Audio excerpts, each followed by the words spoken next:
A gente vai falar sobre o capítulo 5, Bem-aventurados os aflitos, e dos itens 4 e 5, das causas atuais das aflições. Então, isso é uma coisa que a gente tem que refletir a fundo. Por quê? Porque quando a gente não pensa, né, no lado espírita, no lado da filosofia espírita, a gente pensa assim, fulano é assim porque puxou o pai, ou família, não sei o que tem. Né? Agora, a gente, enquanto espírita, a gente vai mais longe ainda. Eu estou isso porque isso é um karma que eu tive lá. Essa pessoa me perseguiu lá, por isso que eu não dou bem com ela. Então, tivemos um problema lá no passado. Então, a gente sempre passa o problema para o outro. Né? Um problema, ou eu sou assim, porque o outro que me fez ser assim, o meu pai ou a minha família, ou então um problema lá atrás, principalmente que ele que me prejudicou, porque eu nunca vou pensar que eu que fiz aquilo lá.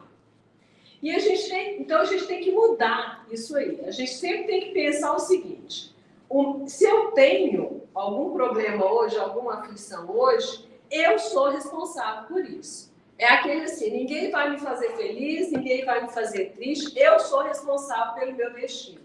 Eu tenho que ter uma posição ativa na minha evolução, porque eu sou responsável por mim mesma. Ninguém é responsável por mim. Então, ninguém vai me salvar, ninguém vai me prejudicar. Eu é que tenho que tomar essa posição ativa. E é a famosa, que a gente sempre fala, é a causa, né, é a lei da causa e efeito, né, que a gente provoca e a gente vai ter o resultado dali. Se eu planto abacaxi, eu vou colher abacaxi, né? Eu não vou colher maçã ou uva porque é mais doce. Não é. Então, realmente, a gente colhe o que a gente planta. Então, é por isso que a gente tem que pensar no hoje, no que a gente está fazendo. E nunca deixar para depois, né? A gente pensa assim, isso aí se eu não conseguir resolver agora, eu resolvo na próxima encarnação. Primeiro, que eu não sei se eu vou conseguir voltar para a Terra. Segundo, que de repente eu tenho problema com aquela pessoa não tem problema comigo. Então, será que o quebra-cabeças lá na frente, ele vai conseguir ser montado de forma que eu venha com aquela pessoa? E isso está sendo cada vez mais difícil, até em função da quantidade de pessoas que estão voltando, né? Quantidade de filhos. E a gente sabe que a gente está no processo agora, que somos um planeta em regeneração, que estamos no processo de depuração. Então, não é todo mundo que vai voltar para trás. A gente tem que preocupar sempre em resolver o problema o quanto antes. E algumas coisas vão acontecer na vida da gente, a gente vai pensando. Então, há pouco tempo agora, né, a gente tem 2 pessoas que a gente tem um certo contato, e essas pessoas são pessoas muito novas. Não fizeram, na faixa de 70 anos. Eram pessoas superativas. Então, eram pessoas que outros dias estavam ativas. Não, gente, que eu... Aí, outro dia, elas eram pessoas superativas e tal. Hoje, essas pessoas, elas não reconhecem, têm problemas de memória, né? Então, a gente não sabe como que vai ser. A gente vê a Beth, só para você ver que, gente, que coisa linda. Obrigada. Uma pessoa superativa, viu, Beth? Não quero ser igual a você. Ser igual a Beth? Não é? Isso é uma dádiva. Mas a gente tem visto cada vez mais pessoas que estão perdendo a memória, perdendo, né, a vida e na própria vida. Então, eu não sei. Às vezes eu deixo, eu vou resolver isso depois. Será que quando eu aposentar, ou daqui a um tempo, será que eu vou ser capaz de resolver isso? Então, a gente não pode deixar nada para depois. É urgente o que a gente tem que resolver. E a gente fica deixando sempre para depois. E essas coisas, por que essas coisas a gente fica tendo tantos problemas e a gente vai querendo deixar para depois? Por que a gente causa esses problemas? Por orgulho, por disputas. A gente quer ter mais que o outro, a gente quer ser melhor que o outro, a gente quer ser o outro, o lado bom, mas a gente não quer pagar o preço da pessoa. Ou, às vezes, a gente entra em uniões né? A gente cria uniões erradas, pode ser uniões amorosas, uniões de sociedade, uniões de amizade, né? E às vezes a gente se deixa levar por aquelas uniões. E algumas vezes a gente vai na ingenuidade, mas na maior parte não. Na maior parte a gente vai querendo se dar bem. E a gente sabe que se a gente for se dar bem, a gente vai prejudicar o outro, a gente não lembra disso. A gente só quer, não, eu vou me dar bem. Então, é esse egoísmo, essa vontade do jeito, é que a gente falava antigamente, do jeitinho brasileiro, de dar um jeitinho para se dar bem. Mas aí, quando a gente cria esse jeitinho, a gente tenta burlar algumas leis, algumas regras, e para a gente se dar bem, tem sempre alguém que não vai. A gente sempre vai prejudicar alguém ali. E a gente, os problemas que a gente cria na criação dos filhos. Vocês já repararam que a gente sempre preocupa com o lado intelectual? A gente fala assim, não, filho de fulano. Não, fulano tem não sei quantos filhos. Um é médico, outro é engenheiro. Aí a gente coloca isso como uma coisa top. Aí quando vira e fala assim, não, mas e o filho do fulano? Não, o filho do fulano é gente boa, né? Um menino bom, um menino isso, um menino aquilo. Né? Mas ele não estudou, né? Não conseguiu vencer na vida. Então a gente coloca o lado intelectual como uma coisa legal e a gente não questiona o lado moral. Mas quando a gente vai para o lado moral, a gente questiona o lado intelectual. Então a gente precisa nivelar isso. Porque hoje, o que acontece? O lado intelectual que lá embaixo, o moral está aqui. A gente não vai baixar isso aqui não, porque a gente precisa disso aqui para a ciência, para a evolução da humanidade. Mas a gente precisa da moral também, a gente precisa equiparar. Então a gente precisa sempre focar os dois lados. E não colocar o lado intelectual somente com o que importa. Enquanto a gente continuar com essa visão, essa valorização do intelectual em relação ao moral, a gente nunca vai conseguir realmente uma evolução. A gente só vai conseguir equiparando, e equiparando, como que a gente vai conseguir isso? Através do nosso autoconhecimento, através do estudo. Porque eu só vou ter consciência que eu sou responsável por mim mesma, responsável pelos meus problemas, os meus sofrimentos e aflições são da atualidade, se eu tiver isso. Eu vou ter alguns do passado? Claro que sim, mas a maior parte do presente. Tanto que o próximo item do capítulo 5 é a aflição dos tempos passados. Então tem, mas aí a gente tende a jogar tudo para lá. Mas não, eu não criei problema nenhum agora, meus problemas são todos do passado. Então a gente tem que evoluir, a gente tem que estudar, a gente tem que refletir. E eu trouxe uma mala, a gente tem que pensar, né? Eu trouxe uma mala. Então, que eu saia com uma valise pequenininha, ou menor possível. E não que eu vá com uma mala ainda maior. E quando eu fico nessa vida de sempre querer mais e mais e mais, é por quê? Porque eu estou abusando dos meus bens pequenos. Porque eu tenho bens, Deus me deu bens, nos deu bens, para que a gente possa cumprir a nossa tarefa aqui na Terra. Então, por isso eu até trouxe umas perguntas do Livro dos Espíritos para a gente refletir. Aí vem o gozo dos bens terrestres. O uso dos bens da Terra é um direito para todos os homens? Esse direito é consequência da necessidade de viver. Deus não pode ter imposto um dever sem haver dado os meios de o satisfazer. Deus é justo. Ele vai cobrar a gente, né? A gente fez um planejamento reencarnatório, mas a gente tem todos os meios, os bens terrestres para nos ajudar a isso aí. Seria injusto a gente vir sem ter os bens terrestres para nos ajudar nessa evolução. Com que objetivo Deus ligou um atrativo aos gozos dos bens materiais? Quer dizer, eu tenho os bens materiais, por que eu vou achar bom querer esses bens materiais?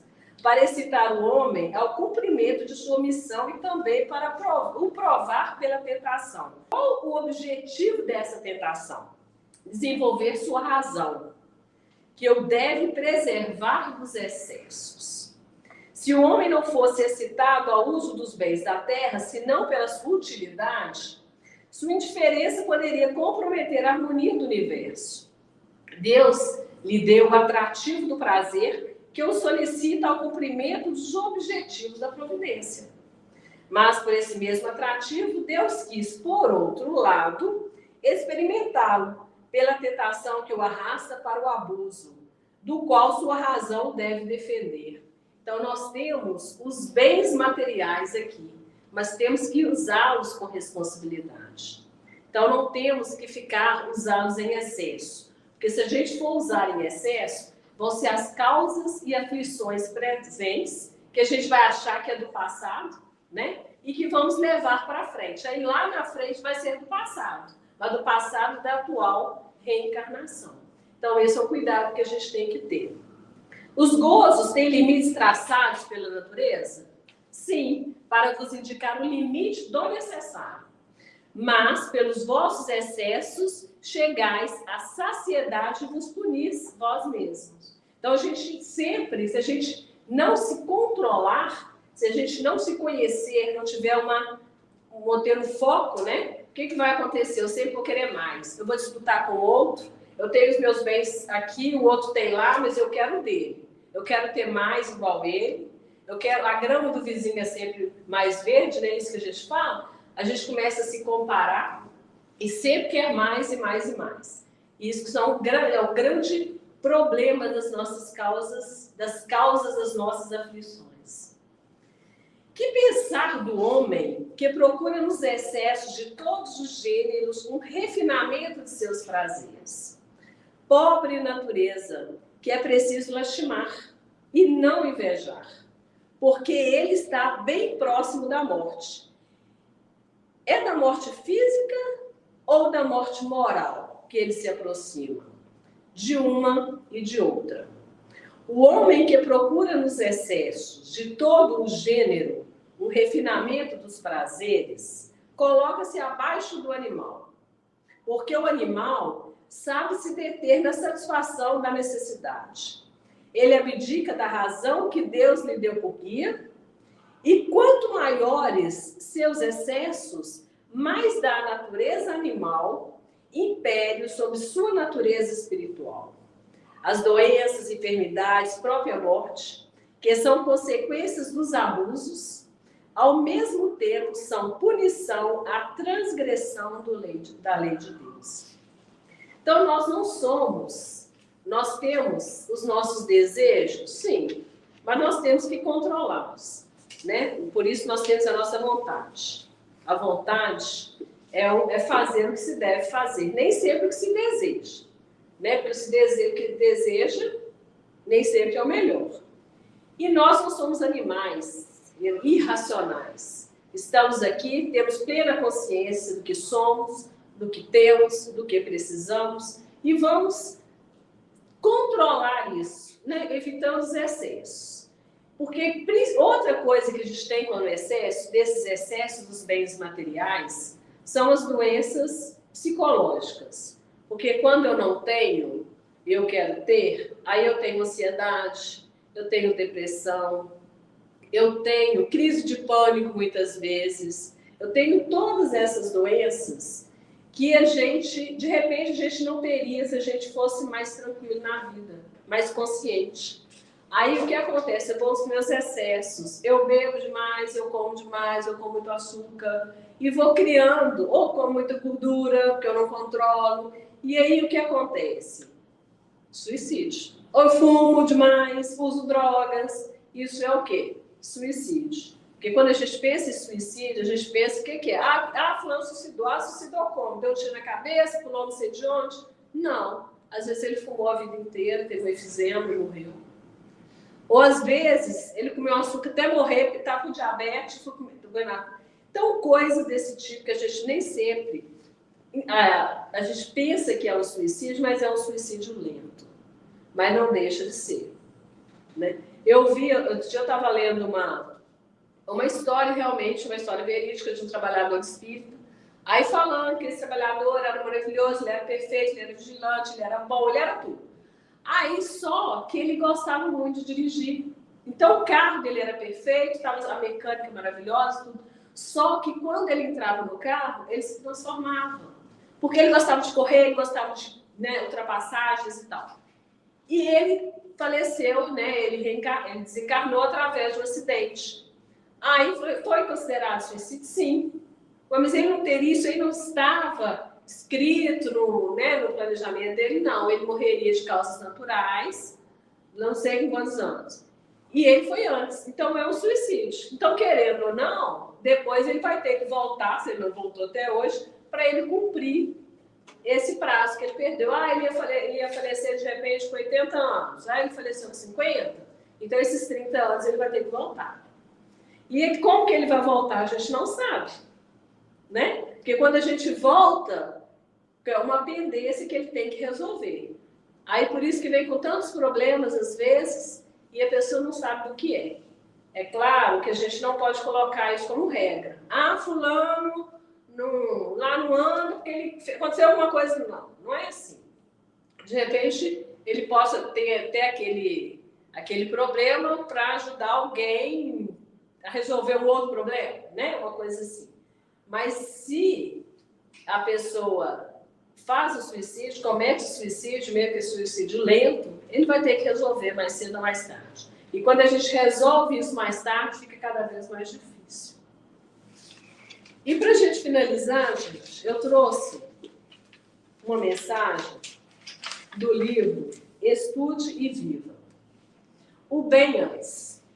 Não ignoramos que a lei de causa e efeito funciona mecanicamente em todos os domínios do universo. Sabemos, porém, que diariamente criamos destino. De certo que a eterna sabedoria não nos concede a inteligência para obedecermos passivamente aos impulsos exteriores. Confere-nos inteligência e razão para obedecermos às leis por ela estabelecidas, com o preciso discernimento entre o bem e o mal. Cabe-nos, assim, criar o bem e promovê-lo com todas as possibilidades ao nosso alcance. Deploramos a tragédia passional em que se envolveram amigos dos mais queridos. Indaguemos de nós sobre o que efetuamos em favor deles, para que não se arrojassem na delinquência. Espantamos-nos perante a desolação de mães desvalidas que se condenam à morte à frente dos próprios filhos desamparados. Perguntemo-nos quanto ao que foi feito por nós, a fim de que a penúria não as levasse às gripas do desespero. Lamentamos desajustes domésticos e perturbações coletivas, incompreensões e sinistros. Entretanto, em qualquer falha nos mecanismos da vida, é necessário inquirir quanto à nossa conduta, no sentido de remover em tempo hábil a ocorrência infeliz. O bem, antes de tudo, deve erigir-se por item fundamental do nosso programa de cada dia. Atendamos ao socorro fraterno, na imunização contra o mal, com o desvelo dentro do qual nos premunimos contra acidentes, em respeitando os sinais de trânsito. Alguém se permitirá dizer que, se somos livres, nada temos a ver com as experiências do próximo. E estamos concordes com semelhante assertiva, no tocante a viver de vez, que todos dispomos da independência nas escolhas e ações de existência, das quais forneceremos contas respectivas ante a vida maior. Contudo, em matéria de conviver, coexistimos na interdependência, em que necessitamos do amparo uns dos outros para sustentar o bem de todos. Os viajantes de um navio a pleno oceano reclamam auxílio mútuo, a fim de que se evite o socorro da embarcação. Nós, os espíritos encarnados e desencarnados, em serviço no planeta, não nos achamos em condição diferente. Daí a necessidade de fazermos todo o bem que nos seja possível na reparação desse ou daquele desastre, mas para que tenhamos sempre a consciência tranquila. É preciso saber se fizemos o bem antes. E para finalizar, eu trouxe a conclusão desses 2 itens. É o seguinte: uma autoanálise revelaria que somos os causadores de nossos sofrimentos, na maioria das vezes. Eles existem para nos advertir que erramos e para percebermos a diferença entre o bem e o mal. Usemos, então, esta experiência para nos melhorar, tendo como suporte os ensinamentos de Jesus. Porque se a gente não usar essas experiências como ensinamentos, um dia a gente vai ter que aprender, é o famoso aprender pelo amor ou pela dor. Então, que aprendamos pelo amor e o mais rápido possível, que não deixemos para amanhã. Porque amanhã a gente não sabe se a gente vai estar aqui, amanhã a gente não sabe, de repente a gente vai estar aqui, mas a gente não vai ter condições de resolver. Então, não deixemos para amanhã. Resolvamos o mais rápido possível. Façamos o bem antes. Ave Maria, Senhora do amor, que ampara e redime. Ai do mundo, se não fora a vossa missão sublime. Ave Maria, Senhora do amor, que ampara e redime. Ai do mundo, se não fora a vossa missão sublime. Cheia de graça e bondade, é por vós que conhecemos a eterna revelação da vida em seus dons supremos. O Senhor sempre é convosco, mensageira da ternura, providência dos que choram nas sombras da desventura. Bendita sois vós, Rainha, estrela da humanidade, rosa mística da fé, lírio puro da humildade. Entre as mulheres sois vós, a mãe das mães desvalidas, nossa porta de esperança e anjo de nossas vidas.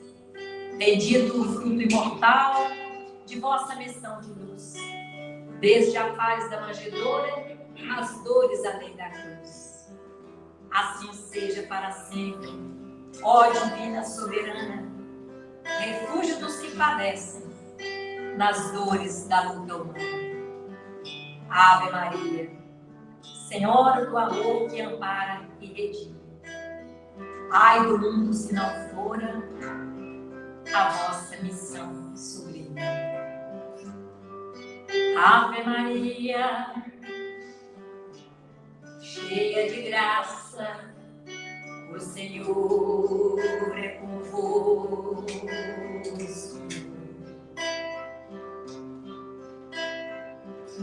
Bendita sois vós entre as mulheres, bendito é o fruto do vosso ventre, Jesus. Jesus, Santa Maria, Mãe de Jesus, rogai por nós, pecadores, agora e na hora de nossa morte. Amém.